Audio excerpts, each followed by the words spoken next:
राजस्थान पत्रिका संपादकीय गति 100 शब्द प्रति मिनट। Be ready. 3, 2, 1 स्टार्ट। आज के चुनाव परिणामों का एक ही मुख्य बिंदु है। भारतीय जनता पार्टी देश के 2 बड़े राज्यों में चुनाव हार गई। 5 राज्यों में हुए विधानसभा चुनावों में असम और पुडुचेरी में हालांकि भाजपा को जीत भी हासिल हुई है, लेकिन पश्चिम बंगाल में और तमिलनाडु की पराजय के समक्ष इन सफलताओं का ज़्यादा महत्व नहीं है। विशेष तौर से पश्चिम बंगाल के नतीजों ने केंद्र में सत्ता संभाल रही भाजपा की देश के कोने कोने तक विस्तार की योजना को फिलहाल ध्वस्त कर दिया है। पैरा। इन चुनावों में जो एक बात स्पष्ट थी वह यह कि केरल को छोड़कर सभी 4 राज्यों में भाजपा बनाम अन्य सभी विपक्षी दल का वातावरण था। सबने मिलकर रणनीति बनाई और मिलकर जोर लगाया। हालांकि भाजपा पश्चिम बंगाल और तमिलनाडु में अपनी पराजय को भी जीत के रूप में देख रही है। उसके नेताओं का कहना है कि पश्चिम बंगाल में 3 सीट से 75 सीट तक पहुंच जाना बहुत बड़ी उपलब्धि है। तमिलनाडु में उसने अन्ना द्रमुक के साथ मिलकर चुनाव लड़ा और स्वयं ने 20 सीटों पर ही प्रत्याशी खड़े किए थे। पैरा। भाजपा कुछ भी कहे, चुनावों के नतीजे उसके बड़े नेताओं की ओर से किए जा रहे दावों के उलट हैं।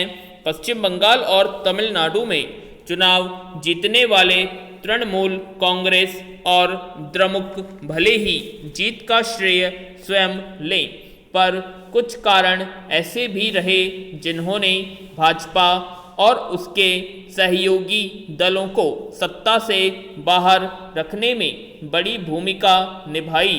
कोरोना महामारी के विकराल फैलाव के बावजूद चुनाव कराना, बड़ी बड़ी रैलियां करना, बड़े बड़े दावे करना और चुनाव अभियान में असंयमित भाषा का इस्तेमाल करना ऐसे ही कुछ कारण रहे। पैरा। पश्चिम बंगाल में ममता बनर्जी ने प्रधानमंत्री और गृह मंत्री की कई रैलियों के बावजूद जीत हासिल की, तो इसका बड़ा श्रेय पिछले 6 महीनों में उनकी बदली हुई रणनीति को कहा जाता है। राजनीतिक पर्यवेक्षकों के अनुसार उन्होंने समझ लिया था कि आधी आबादी यानी महिलाओं का भरोसा जीत लिया जाए तो उनकी राह बेहद आसान हो जाएगी। इसी को ध्यान में रखते हुए स्वास्थ्य साथी कार्ड, कन्या श्री योजना, विधवा पेंशन जैसी योजनाओं को तेजी से क्रियान्वित किया गया। द्वारे सरकार योजना के अंतर्गत जगह जगह शिविर लगाकर अंतिम 6 महीनों में महिलाओं के खातों में योजनाओं की राशि पहुंचाई गई। इसका नतीजा यह हुआ कि चुनाव दंगल में महिलाओं की सहानुभूति ममता बनर्जी के साथ हो गई। इन महिलाओं ने जाति धर्म जैसे मुद्दों की बजाय विकास योजनाओं को ज़्यादा महत्व दिया। पैरा।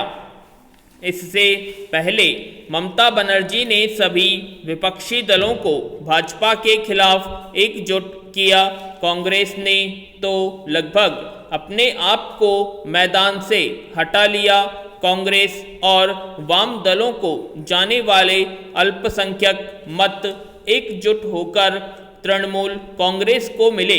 इसके साथ ही बड़ी संख्या में टिकट बदले गए और नए चेहरों को उतारा गया ताकि सत्तारूढ़ दल विरोधी भावनाओं को दबाया जा सके। रही सही कसर टीएमसी छोड़कर भाजपा में गए नेताओं ने पूरी कर दी। इससे भाजपा कार्यकर्ताओं में कहीं न कहीं असंतोष भीतर ही भीतर पनप गया। नंदीग्राम से ममता स्वयं चुनाव लड़ रही थी। भाजपा की काफ़ी ऊर्जा उन्हें हराने में लग गई। हालांकि ममता स्वयं चुनाव हार गई, पर इस हार से उनके मुख्यमंत्रित्व पर कोई फर्क नहीं पड़ेगा। तमिलनाडु में अन्ना द्रमुक की हार के पीछे 10 साल की सत्ता विरोधी लहर और के स्टालिन जैसा दमदार चेहरा न होना रहा। पिछले 10 साल में अन्ना द्रमुक सरकार के कई मंत्री भ्रष्टाचार के आरोपों से घिरे रहे। कमल हासन और श्री मोहन की पार्टियों ने भी वोट बांटकर नुकसान पहुंचाया। चुनाव अभियान के पाशरू में चला भाजपा बनाम तमिलनाडु मुद्दा भी अन्ना द्रमुक की हार की वजह बना। अन्ना द्रमुक के साथ चुनाव लड़ते हुए भाजपा ने तमिलनाडु में 20 प्रत्याशी ही मैदान में उतारे थे। केरल में सीपीआईएम के नेतृत्व वाले वाम मोर्चा का मुकाबला कांग्रेस नीत संयुक्त मोर्चे से हुआ। इसमें वाम मोर्चा की जीत हुई। इस राज्य में भाजपा का जोर शोर से प्रवेश का सपना पूरा नहीं हो पाया। असम और पुडुचेरी में भाजपा जीत तो गई, पर जीत की खुशी को पश्चिम बंगाल व तमिलनाडु की हार ने दबा दिया। असम में मुख्यमंत्री सर्बानंद सोनोवाल की छवि ने भाजपा की जीत में बड़ी भूमिका निभाई।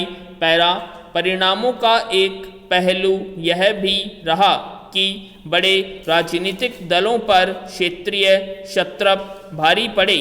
शायद बड़ों ने छोटों की क्षमताओं को कम करके आंका। उनका आकलन का तरीका कोई भी हो, जब तक वे जनता के नज़रिए से देखना नहीं सीखेंगे, उनकी बड़ी से बड़ी रणनीति भी टिक नहीं पाएगी। पैरा यह भारत में लोकतंत्र का एक खेदजनक पहलू है। हमारे राजनेता बोलते अच्छा अच्छा हैं, पर करते ठीक विपरीत हैं। इसका ज्वलंत उदाहरण है हमारी पंचायत राज संस्थाएं।